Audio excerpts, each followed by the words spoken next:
Okay, mga kabunyog, mga kababayan, saan man pong panig kayo ng mundo, nasa Pilipinas man po kayo o nasa labas ng bansa, anong oras man po sa inyo dyan ngayon, umaga man po, tanghali, hapon, gabi, pinapanood man po ninyo ito ng live man po o replay, mga kabunyog, mga kababayan, ang ating pong pagbati ng magandang araw, Pilipinas at mundo. O ayan, mga kabunyog, mga kababayan, ha? Matindi itong pinaplano ng kampo ng mga Duterte. Ha? Malalaman nyo mamaya kung ano yung tinutukoy ko. Pero, tungkol ito kay alias Rene, yung Michael Maurilio, yung nagpapakilalang testigo na siya raw ay binayaran ni Risa Hontiveros para magtestigo laban kay Kibuloy at kay Rodrigo Duterte.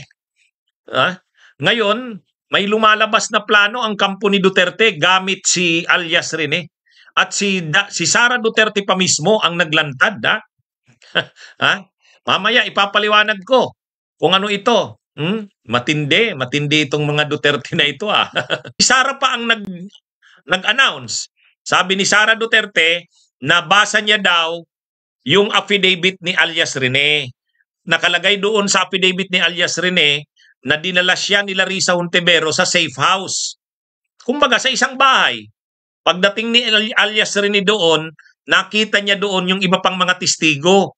At yung mga testigo na yon, testigo naman laban kay Duterte. Bayad din daw yung mga yon, binayaran din. Ay, ano ba ito nangyayari sa bansa natin? Ha? Sabi ni Angelito Sales, malakas ang saltik ni Inday. Ha? Mga kabunyog, nakikita na, hindi pa ba ito nakikita ng mga DDS? Naniniwala sila sa ganyan. Ang maano dito mga kabunyog ito. Pag naniwala pa sa ganitong narrative or ganitong kwento, si Attorney Kaufman ay talagang DDS na talaga si Kaufman. pag naniwala sa ganyang kwento si Kaufman, ay ang tindi na niya. Para na siyang si Harry Roque niya. Kita nyo? Ang malala, ganito. Isagad na nila ang gamit kay Rene. Ano naman ang gamit ni Rene? Ang gamit naman ni Rene, sasabihin niya, na kilala niya si Mary Grace Piatos. Sasabihin ni Rene, kilala niya si Mary Grace Piatos at totoong tao ito. Si Oishi, totoong tao rin ito. So gagamitin na naman si Rene doon sa impeachment ni Sara. Alam nyo, pag pinapanood natin itong mga nangyayaring ito, mga kabunyog, mga kababayan, grabe. Ay, ano ba to? Di ba? Napakagarapal namang itong si Rene, nung una pinag-uusapan natin, Kibuloy lang sa Karisa. Ngayon, iba na. Ang sinasabi na ni Sara, si Sara na ang nagsabi Vice President yan ng Pilipinas. Ang sabi ni Sara, nabasa niya ang sinumpaang salaysay ni alias Rene. Itong si alias Rene daw ang nagsabi na may nakita siya na mga testigo doon sa safe house na pinagdalhan sa kanya. At yung mga testigo na yon, testigo daw kay Duterte sa ICC. So anong gagawin ngayon ni Kaufman? Sasabihin nila Sara kay Kaufman,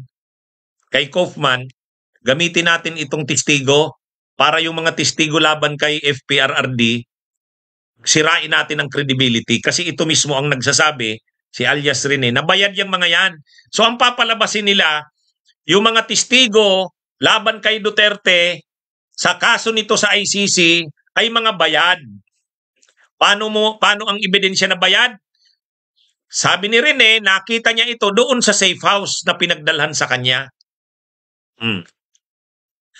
Alam nyo, sa nangyayaring ito, ano na ang bansa natin? Nangingibabaw na ang kasinungalingan, fake news, disinformation. Vice President pa mismo ng Pilipinas ang nag-aanunsyo niyan, mga kabunyog.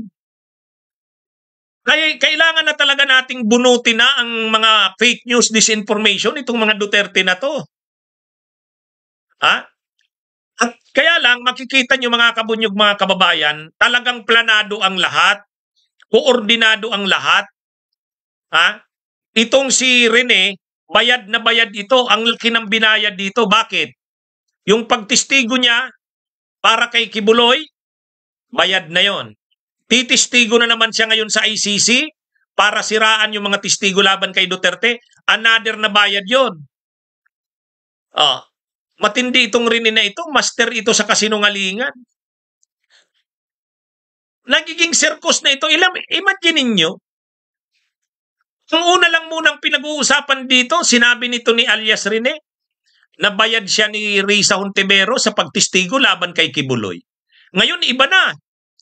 Nag-expand na ang mga sinasabi ni Rene. Parang ang nangyayari dito, mayroong isang safe house na lahat ng mga testigo laban sa Duterte, nandun, dinadala doon. Parang ganun ang pinapalabas nito ni alias Rene, mayroong safe house. Parang isang compound na yung mga testigo laban kay Duterte, kay Kibuloy, nandun. Yung mga binayaran ni Risa, binayaran nila Marcos, nila Romualdez, nila Franz Castro, kasi ang pinapalabas nila, ang lahat ng ito, sa buwatan ng dilaw, ng pink, ng pulahan, saka ng mga leftist. So ang nangyari, binabayaran yung mga testigo, dinadala doon sa isang safe house. Dinala doon si Rene. Pagdating niya doon, nandun din yung ibang testigo. Ngayon, nakikita daw ni Rene yun, yung pala yung mga testigo kay Duterte sa ICC. Wow. Anong ito? Mga kabunyog, alam nyo, hirap na ako kaka-counter dito sa kasinungalingan na ito ng mga Duterte. Na ako mga kabunyog, hindi talaga tayo makakapagpahinga nito. Binabaha tayo ng kasinungalingan talaga na masusuka ka na kasi alam mo ng lukuhan na ito. Ang problema, maraming naniniwala sa ganyan. Maraming mga napapaniwalang kababayan natin. Di ba? Ano ito? Ito naman si alias Rene, nabayaran ito ng malaki. Ang ibig sabihin talaga nito mga kabunyo, gumagalaw talaga yung pera ng Duterte. Pera ni Kibuloy, pera ni Duterte, gumagalaw lahat. Binabayaran niyang mga tulad ni alias Rene, ang kinangbayad niyan. Yung mga abogado na tumulong dyan ay Rene para gawa ng mga sinumpaang salaysay. Ay grabe. Gumagalaw ang pera ng Duterte, gumagalaw ang kanilang mga galamay. Kaya paano sinasabi ngayon nung nag-a-apply ng interim release ni Duterte na si Duterte daw pag nakalaya, wala naman na daw yung kapangyarihan. Hindi na daw yan makaka-impluwensya sa mga testigo. Hindi na raw yan mahaharas ang mga testigo at mga pamilya ng biktima. Wow! Sa tingin nyo itong lahat ng nangyayaring ito? Ito ay matinding Ibig sabihin ito, gumagalaw ang lahat nila ng galamay. Lahat ng galamay nila, lahat ng pera nila pinapagalaw. Pati China siguro na-i-involve na dito Kaya sa totoo lang mga kabunyog, ang social media, babahain tayo ng grabing yung AI, ginagamit na nila yung AI, lahat. Alam nyo, siyempre tayong mga Pilipino, maawain, madali tayong sa ano tayo O yan ngayon yung kinakapitalize nila. O di ba? Ang mga narrative nila putot malat na si Duterte. Kawawa naman si Duterte. Nagbigay na ng huling habilin kay Sara. Sabi naman nila Bongo, dapat dito mamatay yan si Tatay Digong kasi sa ating mga Pilipino pag matanda na dapat inaalagaan. Wow. Lahat ng paraan ginagamit ngayon ng mga Duterte, mga bayad na testigo tulad ni alias Rene, narrative na mga nagpapaawa effect. Yun. Yan yun. Imagine niyo, lahat ng mga sinasabi nila ngayon tungkol saan? Butot balat si Duterte at binibinta na yung bahay sa Davao, wala ng pera, at naghuling habili na. Yan yun. Gusto nila maawa tayo kay Duterte pero yung pinatay, Ang tinanggap ng mga pulis na pinatay, 6,000, tinanggap ng mga pulis yun. Imagine niyo yung 6,000? Hindi naawa ang mga kababayan natin ng mga DDS sa pinatay na 6,000? Sabihin mo pang adik yan. Ibig mo bang sabihin, pag adik, papatayin mo na? Ganun ba? Di ba sa atin ang ano natin? Save the user, jail the pusher. Sa atin, ang nangyari sa atin, hindi. Para sa ating mga Pilipino, lalo na itong mga kababayan nating mga DDS, basta adik, pwedeng patayin. Ilan yung pinatay? Sabi ng mga pulis, 6,000. 6,000. Ang sabi ng human rights groups, 25,000. And yet, paulit-ulit sila Bato, paulit-ulit sila Bongo, paulit-ulit sila Ruben Padilla, paulit-ulit ang mga DDS na nakakaawa si Tatay Digong, nagbigay na ng huling habilin. Mabuti pa nga si Digong nakabigay ng huling habilin kung totoo man. Yung mga pinatay nila, nakabigay man lamang ba kahit huling pananalita? Wala. Anong sabi ni Kian de los Santos? Maawa po kayo, may exam pa po ako bukas. Di ba? Imagine niyo yun. Si Kian de los Santos, maawa po kayo, may exam pa po ako bukas. Pinakinggan ba ng mga pulis ang pakiusap, pagmamakaawa? Wala. Ngayon gusto nyo maawa kay Digong? Unang-una, ang kulungan ni Digong, napakaano nun. Ang standard ng kulungan sa ICC, European standard. May sariling CR, may sariling kwarto, may sariling TV, masarap ang pagkain, well-attended ka ng mga doktor ang kalusugan mo. Kung pagkakaiba lang talaga, hindi ka malaya. Pero yung sabihin mong nakakaawa, ay, mga kabunyo.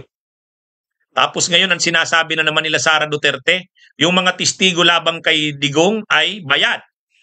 Ang testigo nila na mag-i-expose na bayad yung mga testigo lamang kay Duterte, si alias Rene. Dahil nakita niya daw sa safe house. Wow.